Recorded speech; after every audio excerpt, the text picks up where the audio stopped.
آتا ہے کوئی بات نہیں، رونا بھی آتا ہے مگر کوئی بات نہیں، مگر اس سب کے بعد بھی تمہارا بھروسہ نہیں ٹوٹنا چاہیے۔ چلتے چلتے تھک بھی گئے ہو تو قدم رکنے نہیں چاہیے، روتے بھی ہو تو شکوہ نہیں کرنا چاہیے، اور یہی پہ اللہ کو اس کے پیارے بندے ملتے ہیں، وہ جو سفر کرتے رہتے ہیں، وہ جو گر کر بھی بھٹکتے نہیں، اور یہی یقین تمہیں اللہ کا بنا دیتی ہے، کیونکہ اللہ کو تو بس تمہارا یقین دیکھنا ہے۔ وقت کے ساتھ سب ٹھیک ہو جاتا ہے، نہیں وقت کے ساتھ کچھ ٹھیک نہیں ہوتا، یقین کے ساتھ سب ٹھیک ہوتا ہے۔ وقت کبھی مرہم نہیں ہوتا، یہ قدرت ہوتی ہے کہ کیسے تمہارے دل کو راضی کر لیتا ہے ان حالات میں بھی جو تمہارے مخالف ہوتے ہیں، اور اللہ اصلیت دکھا دیتا ہے ہر محبت کی، ہر تعلق کی، ہر رشتے کی، ہر انسان کی۔ پھر پتہ ہے کیا بچتا ہے؟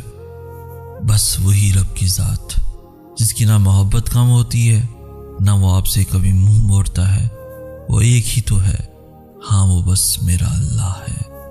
جب تم اللہ کی چاہ کو اپنا لیتے ہو، پھر تمہاری چاہتیں اس کی رضا بن جاتی ہیں۔ آزمائشیں طویل ہو رہی ہیں تو سمجھ جاؤ تمہیں چنا جا چکا ہے، اللہ کے پیارے بندوں کی فہرست میں تمہارا شمار کیا جا چکا ہے۔ یہ آزمائشیں اور تکلیفیں بے وجہ ہی مقدر کا حصہ نہیں ہیں، صبر کے کڑوے گھونٹ کے بدلے تمہیں شکر کے سجدے تک لانے کا وعدہ ہے۔ جب اللہ دل میں کوئی چیز ڈالتا ہے تو نصیب میں بھی کہیں نہ کہیں اس چیز کی جگہ ضرور لکھتا ہے۔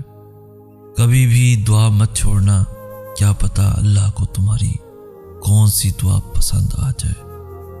میں زندگی کے سارے احساسات سے گزر چکا ہوں، مگر سب سے خوبصورت لازوال حقیقی احساس اللہ ہے۔ میں نے مختلف ترجیحات دیکھی ہیں، مگر سب سے خوبصورت اور برحق سکون امیز ترجیح اللہ ہے۔ محبت کی باتیں دعوے سنے ہیں، مگر حقیقی محبت اور باوفا صرف اللہ ہے۔ اور وہ بھی دعا ہی تھی جس نے حضرت یونس علیہ السلام کو مچھلی کے پیٹ سے نکالا۔ کوئی سہارا نہیں لیا انہوں نے دعا کے سوا، اور دیکھو تمہارے رب نے انہیں اس مچھلی کے پیٹ سے کیسے نکالا۔ معجزے ہو سکتے ہیں، اللہ کی رحمت سے کبھی مایوس مت ہونا۔ اللہ اپنے بندوں کو کبھی تنہا نہیں چھوڑتا، اللہ آپ کو مشکلات سے نکال سکتا ہے۔ انسان یہ سوچتا ہے آخر یہ کب تک بے بسی میرا نصیب ہے۔ اللہ فرماتا ہے تیار ہو جاؤ، میری مدد اب بہت قریب ہے۔ اللہ سے مانگتے رہو، کیونکہ جو اللہ سے مانگنا نہیں چھوڑتے، اللہ ان کے لیے ان کی چاہ میں بہتری کی گنجائش نکال لیتا ہے۔ اور ساری بات بس اللہ کی رضا کی ہی تو ہوتی ہے، پھر چیزیں ہوں یا لوگ ہوں، کھوئے ہوئے سب واپس مل جاتے ہیں۔ وہ خوب جانتا ہے کون کس حال میں ہے، وہ جانتا ہے کون بے بس ہے، وہ جانتا ہے کون صبر کی آخری انتہا پر ہے، اور جتنا مشکل وقت ہوگا تم اس کو اتنا قریب پاؤ گے۔ وہ نہ چاہے تو کوئی پتا بھی نہ ہل سکے، وہ چاہتا ہے تبھی تو تمہارے منہ سے دعا جاری ہوئی ہے۔ تم اپنی دعاؤں پر یقین رکھو، راستہ نکالنا اللہ کا کام ہے، تمہارا نہیں۔ صبر کرنا دنیا کا سب سے مشکل کام ہے، لیکن جب صبر آ جاتا ہے تو دنیا کا مشکل سے مشکل کام بھی آسان لگنے لگتا ہے، پھر تمہاری ہر ادھوری کہانی کو مکمل کر دیتا ہے۔ آزمائشوں کے ذریعے بڑے پیار سے پھر یقین کا سفر سکھاتا ہے۔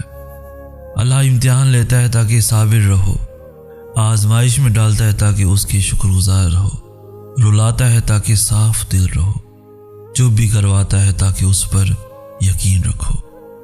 جس نے تمہارا نصیب لکھا ہے وہ دوبارہ بھی لکھنے کی طاقت رکھتا ہے، تو تم دعا کرتے رہو اور یقین رکھو، اور پھر دیکھو کیسے اللہ پاک تمہاری آنکھوں کے سامنے تمہارے مقدر کو بدلتا ہے۔ جب تمہیں لگے کہ تمہارا کوئی نہیں ہے آسمان کی طرف دیکھنا، وہاں وہ ہے جو ہمیشہ سے تمہارا تھا اور ہمیشہ رہے گا۔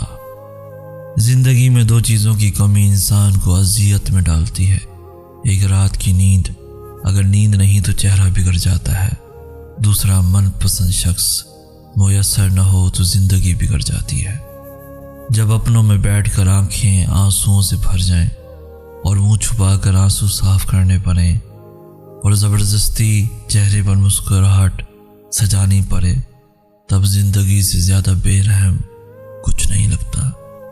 ہم مجبور ہو کر بھی اس کی نہیں مانتے اور وہ با اختیار ہو کر بھی ہماری مان جاتا ہے۔ تہجد تو محبت کی آخری سیڑھی ہے، اس میں بہنے والے آنسو اللہ کبھی ضائع نہیں ہونے دیتا۔ ایک آدمی دو بہت اونچی عمارتوں کے درمیان تنی ہوئی رسی پر چل رہا تھا۔ وہ بہت آرام سے اپنے دونوں ہاتھوں میں ایک ڈنڈا پکڑے ہوئے سنبھل رہا تھا۔ اس کے کاندھے پر اس کا بیٹا بیٹھا تھا۔ زمین پر کھڑے تمام لوگ دم سادھے کھڑے اسے دیکھ رہے تھے۔ جب وہ آرام سے دوسری عمارت تک پہنچ گیا تو لوگوں نے تالیوں کی بھرمار کر دی اور اس کی خوب تعریف کی۔